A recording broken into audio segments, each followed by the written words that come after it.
and welcome to Meanwhile in the Falklands. This is our 11th podcast. Woo, number 11. Way into double digits. I know, doing really well. I'm here with Tom. Hi. And that's about myself, it. because everyone else is not here. Paula's away in the UK, but she's back in 2 weeks' time. Yeah. Woo! I mean... And Katie's not very well. No, she's been she didn't come in yesterday, did she? Yeah, so it's just the two of us chewing your ears off. As usual. The two loudest ones left. So. Yes. Alright, so this week in the podcast, I think we were going to look at, to be honest, our whole idea for the start of this podcast changed when we woke up this morning after a week of, 4 or 5 degrees. So quite warm weather for here. And all of a sudden it's snowing. Again snowing.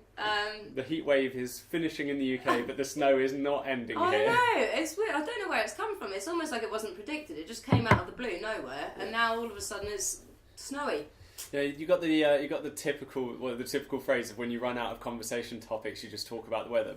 But down here, like you know what weather's coming. But it's quite changeable. But you know what weather's coming without looking at a forecast, because down the office down the road, everyone who sees you, they'll mention the snow's coming or mention the storm's coming. No one spoke about the snow, and all of a sudden we woke up this morning and it was just what? Great. Snow again. But yeah, and even so much so that the Protégate, the boat, the Protégate spotted an iceberg apparently 65 miles off of Stanley. Which is ridiculous, I yeah. know. And they said, I think it was like half a mile wide, and half a mile long, like 150 metres high, just chilling, floating. But do you know what it probably is? And I'm going to be that downer on it. You're going to say global warming. There we go. Sorry, got to say it. But also, here's the thing: we've got the thinnest part of the ozone layer. So I have no idea that had anything to do with it, so we might actually have to look into that for the news next week. You know what I'm going to do? I'm going to make a note of it right now, or we will forget. Also, speaking of weather, we've got in 2 weeks' time, and I think it's on the 27th of July, is the total lunar eclipse, which I'm absolutely excited for, because I'm going to try and get an interview with the Met Office and NPA and find out what's going on and who will turn into werewolves and what will happen. And for those of you that aren't from down here, MPA is the Mount Pleasant complex, so it's the military complex about 40 odd miles down the road from Stanley. But the last time there was an eclipse down here, it was really, really cloudy. I'm hoping we can see it, because normally we're quite lucky because we've got such a thin ozone layer. You can see all the stars at night, no light pollution, nothing. You can see everything. So I'm hoping that with the lunar eclipse we can get all our 3D glass, you know, when you get the glasses on, the special glasses, so you don't get blinded, and actually get some good footage of it, maybe. Fingers crossed. Hopefully, yeah. I should have brought my telescope with me. I've got a really cool telescope at home in the UK, and I should have brought it with me. Yeah, because when you move 8,000 miles away from home and you're packing that one suitcase to last you for a year, telescope's the priority, obviously, yeah. But no, as I said, last time I was quite gutted. It always seems to be when you get those events where it's like, oh yeah, Jupiter's going to be as visible as it's going to be for the next half a century. Bam, cloudy night. You know what's good for it though, actually, and this is not a plug for Google in any way, but Google Sky Maps. It's an app you can get on your phone, where you point your phone up to the sky and it will tell you the stars that are there, and it will tell you the planets and everything, and you can move it around and look underneath you as well. It's awesome. It's like a 3D mappy thing, and it's free. So is that free? Is that basically the 21st century version of buying an astrology book and going to sit out? Pretty much. I don't like technology. No, but it's good. You know when you're out looking at this, if you're ever looking at the sky and you think, oh, I wonder what that big bright light is, it can tell you. It'll tell you the name. It'll tell you everything. Anyway, moving away from winter weather, we mentioned last week Katie's piece that she was going to do on toilets up at one of the nature areas just outside of Stanley. So I went up with her this week and we filmed a couple of pieces to camera to describe the area. What is a nature toilet? Tell me, what is a nature toilet? Because I've never heard of the phrase nature toilet. So, I think of a hole in the ground exposed to the elements. That's what I think. So a big thing about the Falklands is to do with the fact that the wildlife is so accessible, and that it almost. The phrase they love is that nature remains in charge of the Falklands.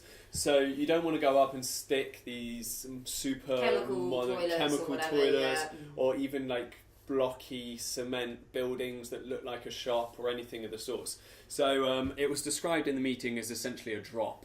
There's a mound that's created that's covered in grass to make it look like this is the outside of the shelter pond. So that makes it look like it actually belongs into the landscapes, and none of the wildlife, the penguins, etc., that are there are going to feel like it's out of place. And you go in, and there's going to be a male toilet, a female toilet, and an accessible toilet that's unisex, as well as a bit of a wind shelter, because the Falklands is always windy. But the toilet itself, as I said, he's described it as a drop. So you go to the loo, and it's a drop with a separation for solids and liquids. Well, let's just hope that there's a toilet seat on there and there's something to sit on. But it sounds like something from Grand Designs, Kevin McLeod stuff. Absolutely. So it's exactly as you said. It uses less chemicals. It's not damaging to the environment. It's great because it's tourist hotspot as well. Do you know what I mean? So it's great to have somewhere where they can go instead of having to hold it in or just. Yeah, brave it. exactly that. And I think the numbers last year were around 55,000 people on cruise ships came through the Falklands last year. And obviously they don't come through the winter, so this is literally just a 4 or 5 summer month patch. So you got 10,000 people coming through every month. And Gypsy Cove is the most accessible area from Stanley. It's literally a 20-minute drive out of the capital. I still think they should build some sort of a cafe there, but like a nice, tasteful cafe with like glass, so you can look out at Gypsy Cove, make a bit of money because a lot of tourists come through there, and it provides a service. Do you think that then contradicts the point of what they're going for creating this like nature toilet? Yeah, but you could do nature cafe, same thing. Yeah, very true. Do you know what I mean? You could do some, or even if it's just like a little one of those old Airstream vans, coffees, teas. I mean, sandwiches. Is there then the risk of, if there are 55,000 people going through there, say half of them, 25,000 buy a coffee, how many of them will then just dispose of a cup on the ground? Do you know what? I think we need to have a public debate on this. Here we go. Take it. I like the little public debate transition we must have a public debate on this because this week Falkland Islands made history, having the first ever public meeting on dying with dignity. Yeah, so it's looking at assisted dying. And Hannah, who very kindly typed up the definitions of assisted dying, can you remember it off the top of your head? Yes, briefly. And bear in mind, it's just because of confusion with euthanasia. They are assisted different. Dying is when someone wishes to die and goes to see 2 independent doctors. They certify them of their mental condition and their physical condition. Say, yes, okay, they're terminally ill. They want to die. So terminally ill is a key factor. Terminally ill, and then from then on, they get administered. They get given the drugs from the doctor, and then the individual takes them home and can administer them themselves if they wish to. But the doctor doesn't administer them to the patient. There's a lot more criteria than that. Do you know, it's quite a long process. It's not a case of just walking in and getting what. And if you want to look at it properly, it's essentially the process that goes on with the assisted dying in Switzerland, isn't it? It's essentially that, but they're looking at that kind of thing. Yeah, but I think with but it's also to do that you have to be a resident of the country to. Yeah, this is what came on in the debate. Haven't really been discussed. Yeah. So this was the first debate, and rather than discussing the ins and outs of what it would be, it was more trying to gauge an idea of whether this is something, if done properly, and is exactly as Hannah said, all the legality is done properly, if all of the safeguarding measures are put in place to the correct extent, would that be something people here would want? I think there was an overwhelming response. Public opinion, and there was an overwhelming response. Well, there was a straw poll, and there was about 80% of people had their hands up for it. But I think what MLA Barry Ellsby and Leona Roberts were saying was that they're not looking to change the law and write a law straight away, because the Falkland Islands is quite a small government. They don't have the manpower to do it themselves. But they just wanted to kind of dip their toes in the water and test it and see what people's reactions were to it. And I was quite surprised, because I thought the majority of people would have the opinion of, no, we don't want it, no way. But I was quite surprised. It was a mix of all ages at that public meeting, absolutely packed out. But do you think... And 80% of people were for it. Do you think also that at this kind of public meeting where you're going there and you know your 2 MLAs, the members of the Legislative Assembly, essentially the government down here, You got those two people. You got 4 people chairing it. You got the Reverend who was representing the church, who was obviously against the idea. You had an impartial, who was someone who was very much willing to be swayed either way. And you had 2 MLAs going in there with they'd made their position known. They made their position that they were in favour for this and they wanted to see what the people wanted. But do you think public meeting, coming in as a member of the public and sitting in the audience about to talk about it, do you feel like people who were in favour of it were more likely to turn up knowing that's what the MLAs were going for, or do you feel like that would have deterred people who were against it? I don't think so at all, actually. I don't think so at all. I think, if anything, having 2 MLAs sitting there saying that they're all for it would actually make people who were opposed to it turn up.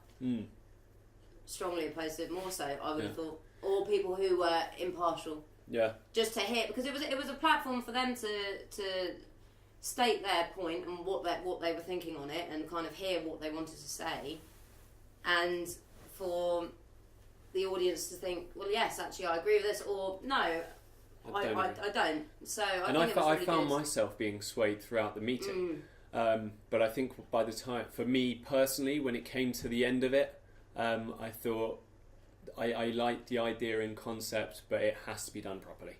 It has to be done properly, and there are so many small things, there's so many details that would have to be fine tuned. It's just I'm glad I'm not in government. That's what I'm going to say. I'm glad I can just report on it and I don't have to make a decision. It'll be interesting to see now that a topic like such a controversial topic like this has been discussed. What else will come up in the public meetings next? Absolutely. And I think it's definitely opened it up as a platform to discuss topics that maybe a lot of people would steer clear of. And they were saying that it was like the most attended public meeting they could remember in recent history as well. And I'm just going to read out a little bit of this because it's on Falklands in Focus this week, which obviously you can subscribe to on our website.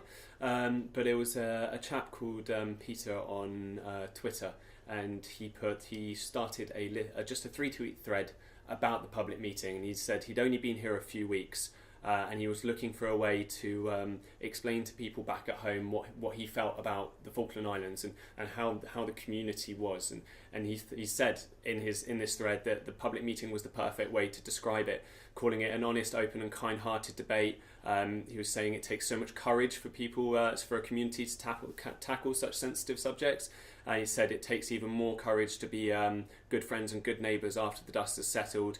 Gave credit to all parties who spoke about it, and they'll note at the end of this is how you do community politics with no preconceptions, nothing dictated from the top, just asking the people what they think, and that just goes back to what you were saying, and hopefully we'll see more public debates. I think also it almost breaks the whole stigma of small community, backwards thinking, blah blah blah. That it proves actually we are forward thinking, and society's changing, and these are the perfect platforms for people to discuss these issues. But I mean, this just goes back to the conversation we were having a couple of weeks ago about civil partnerships here in the Falklands between heterosexual couples and non-heterosexual couples. And as we said, we're talking to a member of the Attorney General's office and just talking about how the Falklands, in terms of equality, is actually in some respects light years ahead of the UK. And I think this is just another thing following on from Guernsey's public debate over assisted dying, and now the Falklands doing it. It's exactly as you say, it's a very forward-thinking, small community. It'll be interesting to see what comes up next, actually, in the next public meeting. I hope that it's started to get the ball rolling and people thinking about other issues that maybe need to be discussed that they haven't faced yet. So, do you find it hard discussing but do you find it hard discussing sensitive subjects on the news, because you have to be so impartial, you have to be straight down the middle, even if, as we saw at the public meeting, 80% of people said that they were in favour. You've got to be unbiased. It depends. Sometimes I think it's quite difficult to discuss within a small community, because you don't want to get it wrong, and you don't want to get the facts wrong. However, I do think I enjoy kind of reporting on sensitive things, because I think people need to hear it, and it's something that people need to hear about, and it's important, and it's in the public interest. So I wouldn't say, it's just hard for me because I'm quite an opinionated person to sit there and be impartial without kind of saying my opinion. But obviously my opinion isn't the opinion of the television station, and I'm representing the television station, so I can't always have my personal opinion put forward. However, I think sensitive subjects have to be reported on. Absolutely. They have to be. Otherwise you're not reporting. It's not news. It's something that's happened. It's an event that's happened. and it needs to be reported on. Well, there's another sensitive subject that's come up this week that we chose to not really look into, didn't we? And we were going to see if a bit more came out on it. That was with a teacher suspended at the secondary school. So not unsure as to the causes yet. Don't have a confirmed name of who it was or anything of the sorts. But it was a piece of information that was given to us at the start of the week, and I think we all of us, like you, Katie, and myself, made the decision at the start of the week that it wasn't something we were going to push until there was an official statement on it. But that then goes back to what you were just saying just before. You're saying it's a sensitive subject. It is in the public interest. It's not just interest in the public. It's in the public interest if it's a teacher at the high school. And you were just saying these are sensitive subjects that need to be reported on. Yet this week we chose not to. I think there's working on stories from fact, and there's working on stories from rumours. And here, because it's a small community, a lot of what we hear is from rumours, or so-and-so said this, a bit of gossip here and there. And it's knowing when the gossip, how true the gossip is and how valid it is. And maybe it would have been worth us sniffing it out a bit more, maybe phoning up the school. But then also you've got to understand we have to maintain good relationships with people like the school and the head teacher and the police and government and stuff like that, because we want to get stories from them. Yeah, so we don't want to jeopardise our relationship with them. Do you know? So what do you think? What would you have done? Well, in hindsight, if you had hindsight. In hindsight, I think I would have asked a bit more about it. To be honest, there was so much that was going on this week, and we are a weekly television programme, which in some respects is great. You take it back 12 months ago when I was working here during the winter, there was very little going on, and Michelle, Chris and I were scraping the floor for stories, and I still sort of have this attitude at the moment. And Paula has a real knack for prioritising stories during the week and knowing how long they need to be. A knack that I haven't quite developed just yet, but it's great experience nonetheless. But there's so much going on that I just thought this topic right here, right now, I'm not going to look into it too much because, as you say, it's rumour rather than fact. But in hindsight, I think I would have asked a couple of questions. I just didn't think that we'd have the time to have it included in the news this week. That was one of my main decisions in not going for it. Well, also we're a 4-man team who's half the week been whistled down to 2. We've had a lot on, A, and B, I think maybe next week now is the time to go forward with it. I think so too. If you look at it, the information is broken to bone, and we go back to what you were saying about not annoying people such as like government bodies or organisations, because we do rely on them as sources for a lot of news. But the difficulty down here is what you were saying about rumours. Just because you have 3 different people who have told you the same piece of information doesn't mean that those 3 different people didn't hear it from the same person beforehand. So really you're hearing the story from 3 separate areas, but it all comes from one area, so you only really have one source. And I don't know about you, I was always told to have at least 3 independent sources to give me a piece of information before I can run a story on it. Well, it's fact checking, isn't it? And it's making sure you don't want to. The last thing you want to do is report on something wrong. And it's so hard in a small community to be able to fact check properly. And also, if you do report incorrectly, everyone picks up on it like that. Do you know? Because it is a small community, and you want to keep everyone happy. You'll get no praise for doing it right, but you will get a lot of stick for doing it wrong. But that's the thing. That's why I think reporting in a small community is different to reporting on a national scale. Do you know? On a national scale, it doesn't really matter. Well, it does matter, but it doesn't matter so much about. I mean, you think about tabloids in the UK and how many of them lead with headlines that are just, I want to use the word preposterous. Slanderous, absolutely. And the amount of trouble they get in for it. And it's just... But they've got the money to do that. They've got the money. They've got the money to back it up. Yeah.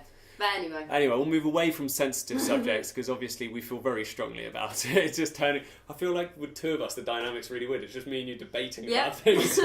But we look forward to next week. It's actually looking quite calm, which is daunting because I think we said this last Friday, and then the week ended up being jam-packed. So we got a couple of awards going on at the weekend. I'll be attending the awards for the ice hockey team, the inline hockey team.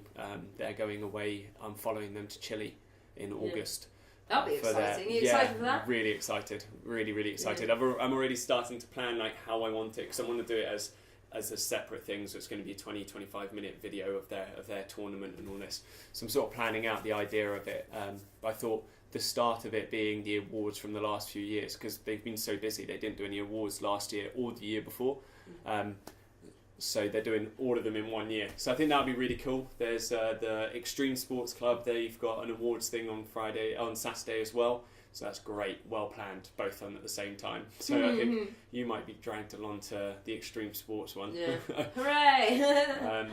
There's an open day at the Lighthouse Seafarers Mission, which is an charitable organisation which is down by the port facility for any seafarers, as it's so named. And there's the museum auction on the Friday, which should be quite interesting. Yes, indeed. I'm going to try and bid for. I've seen a nice. Wait, are you gonna reveal, or are you gonna tell them to go and watch it? I don't know. Yeah. Go on, reveal. Yeah, go on. Wait. I'm tempted to bid for a nice 2-piece little cutlery and dining set that I've seen that used to be up in the officer's mess, and it's gold rimmed. I don't know, it looks all very fancy, and I'm like, I do like the look of that, so that's what I'm thinking. You can add that to your essential pile of things with your telescope. Yeah, exactly. But if you want to find out more about the auction or anything else we've been talking about, please do subscribe to Falklands in Focus at fitv.co.fk. You can watch anywhere around the world, and if you're in the Falklands, or if you're in a place like the Falklands where your megabytes are limited due to the internet connection, then they're about 200 to 300 megabytes in size, so they're not that big really, and not going to put too much of a dent in your megabyte allowance. And if you want to get that in joke, subscribe and watch this week's show. So yeah, thank you very much for listening. I think Hannah's absolutely nailing it at the moment with getting these podcasts onto SoundCloud, so hopefully we should be global on iTunes. Hopefully by next week, hopefully next week we'll be global on iTunes for podcast 12. Whee! Okay, thank you very much. See you later. Bye.